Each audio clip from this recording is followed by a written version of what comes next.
Okay, this is a 1987 Jeep Wrangler that I bought as my first vehicle when I got a real job when I graduated high school and I joined the laborers union, and I had enough money to get some of the things I wanted, and it was this. It obviously didn't look anything like this. It was completely stock, and I drove it for over 240,000 miles before it got turned into an off-roader. So it's been through a lot of different variations, and this is the current one that it's in. I have a Dana 60 front axle out of an older Dodge, which means it has these, is it on this one? No, it's on the other side. Stupid Selectro hubs. That's the only thing that I don't like about these axles. So yeah, Dana 60 front with 586 gears. I have a Dana 70 rear axle with the same gear ratio. We have 44-inch Super Swampers with the steel wheels that I bought the kit and welded in for the bead locks. It's got a 383 crate motor, which is Blueprint engines. I don't think they make this variation anymore, but dynoed at I think 450 pounds. I got it 450 horsepower and close to 500 foot-pounds of torque. I don't believe they make this variation anymore. This is a steel block with revamped Vortec heads. Here's the transmission, turbo 350 transmission. That motor makes a lot of torque with those big tires, and it physically broke the block, the casing for this transmission in half. This all cracked all the way through the outside. I don't know if you can see on the inside there, but it's all broken. So I'm getting a transmission rebuilt for it here shortly. And for transfer case, we have the notoriously strong NP205. This is a twin stick setup I got on here. I think it's JB was the name of the company that I got the twin stick kit for. Pretty easy to do yourself. You pull this shaft out right here and you grind a couple notches so it can move further, and then you can have front wheel in or out, so you can do front wheel digs or whatever. I don't currently have lockers in it. I have what's called a Lincoln lock, when you weld your spider gears together in the axles, and that creates full positive traction. Not great for steering on trails and stuff, but super good for mud. The suspension, it's got obviously spring over that I all made all myself. I got this block lift, stock, well, I wouldn't say stock, but unmodified rear leaf springs. These are like a 2.5 or 3-inch lift. I wanted to maintain the soft suspension that those long leaf springs have. Of course, I'd always like to do a 4-link, but cost and time, just don't know when I'll get around to that. I kept breaking rear leaf springs. I didn't want to get heavier duty springs because I wanted the soft ride. So what I did is I made these traction bars. Problem with the leaf spring suspension is it cycles back and forth as the suspension goes up and down. So I designed these traction bars. This piece I'm moving right here slides in and out as the suspension goes up and down. So the suspension can do all its travel things, but then also the traction bars will work with that. So those, I was told when I built them, that wasn't gonna work. This is shaft goes all the way inside there, really heavy duty steel. I made this all out of just stuff I had left over from construction jobs when I used to work, and these are all just junkyard parts that I'm building. I mean, I got these axles from a friend for trading firewood, and of course the metal was all laying around, and my transmission and transfer case were off of, at that time, Craigslist. The only thing I have money into was the motor. I'd blown up a few motors, and I was tired of it, so I got this really good one. It's actually smoking right now. The fuel pump went out years ago, and let me switch this thing around here. Yeah, never mind. And it was a mechanical one, and it pumped race fuel into the oil, which then varnished the cylinders, and so now it smokes. So the bearings are all good, all that kind of stuff, but the cylinders are varnished, and the only way to fix that, from my understanding, is pull the engine and have the cylinders rehoned, so, or polished, or whatever it is they do to it. I have a bit of an interesting cooling system. I like to mud bog, but I don't want to just do that. So with a mud, if you're just doing a quick rip through a pit, you can just get on it, rip through there, and then be done and let your engine cool down. But I want to keep driving and driving and driving because I think it's really fun, and I don't want to just go 30 seconds at a time. So years and years ago, because we used to go through real deep water, I did a rear radiator setup. And that's all the way in the back of the Jeep here. Got the exhaust coming out where the taillights used to be. I don't even know. And I have a fan here, and then there's a fan on the other side.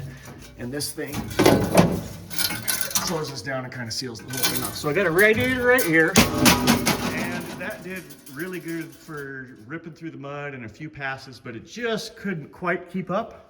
So then I went to the junkyard, and I believe this is out of a Dodge Durango. I just went through vehicle after vehicle after vehicle, and with measuring tape to see what I could get the absolute biggest radiator that would fit between these narrow wheel wells of the Wrangler and down between the frame with a little bit of space for flex and stuff. So the process is it goes from the engine, let's see here, through, back to the back, through that radiator, into the bottom of this radiator, out of the top of this radiator, and then into the engine. The back fans are on a switch, so I can switch them on and off. And there's a mechanical fan on the front here.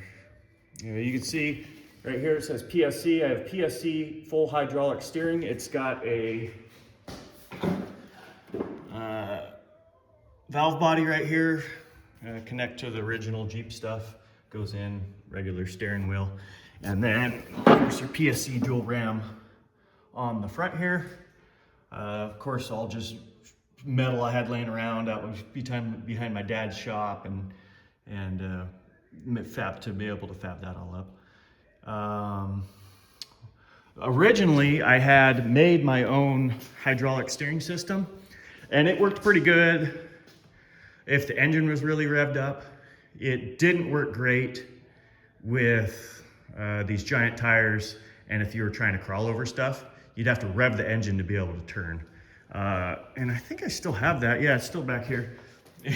I drilled and tapped the original steering box and put the hydraulic lines on it. And then this is like from Tractor Supply or something. It was a pretty low budget thing. It would have worked with, or it did work with smaller tires, but once you got these boggers with good grip, wouldn't really work anymore.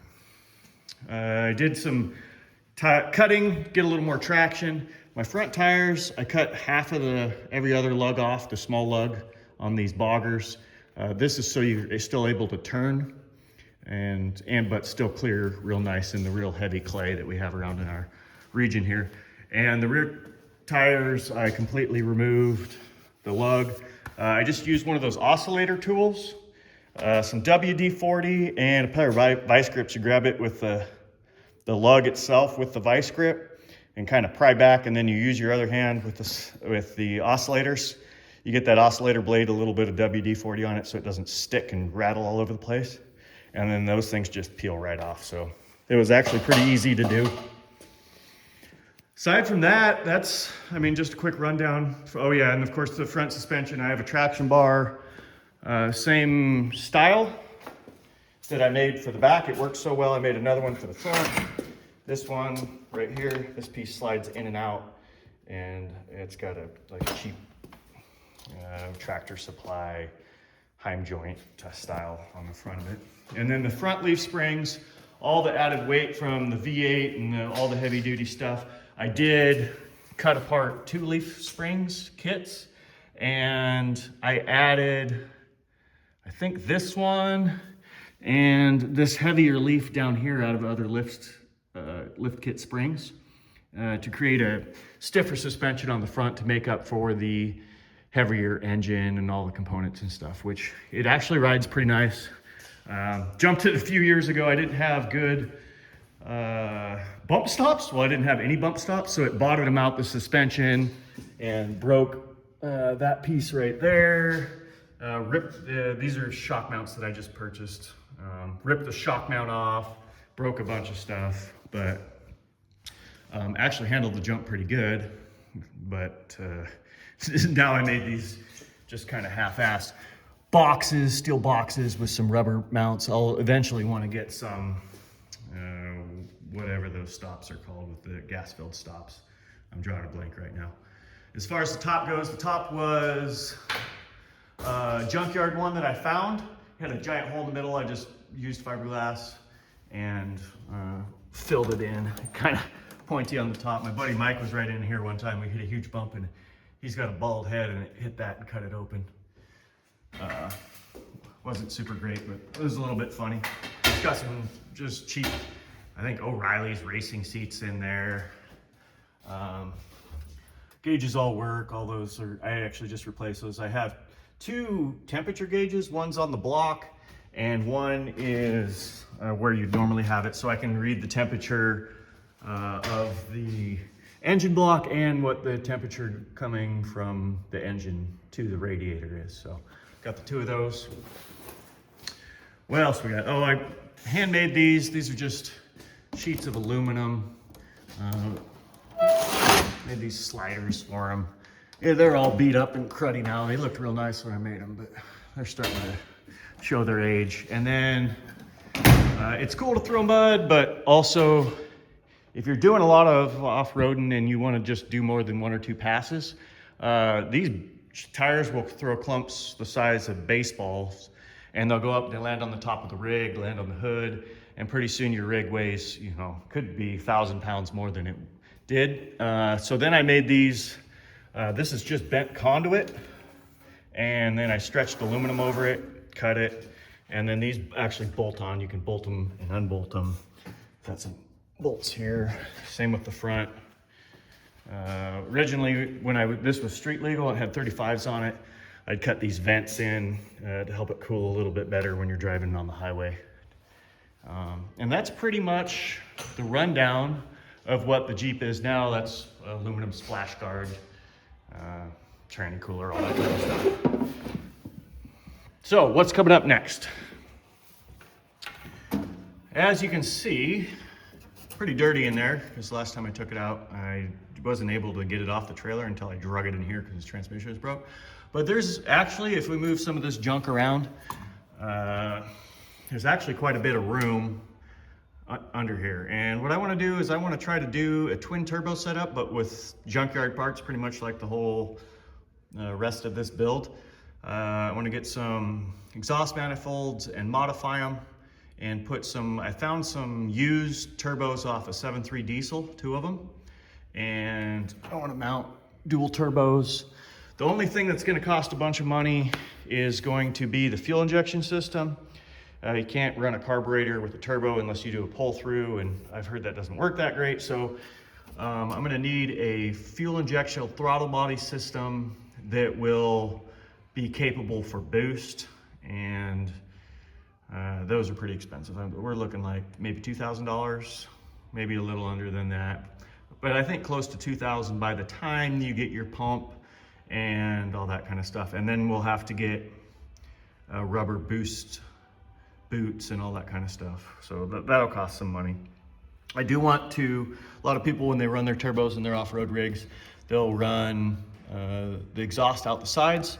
I don't want to do that. I want to run the exhaust back down. I don't know if you can see, years ago I made a dual 3-inch exhaust with an X pipe. I want to run back down from the turbos to the original exhaust. One, because I like the way this exhaust sounds. Finally got it tuned the way I want it to. And for 2, just a little bit quieter. And I want to be able to hear the turbo noises and not exhaust loudness. So that's what I got.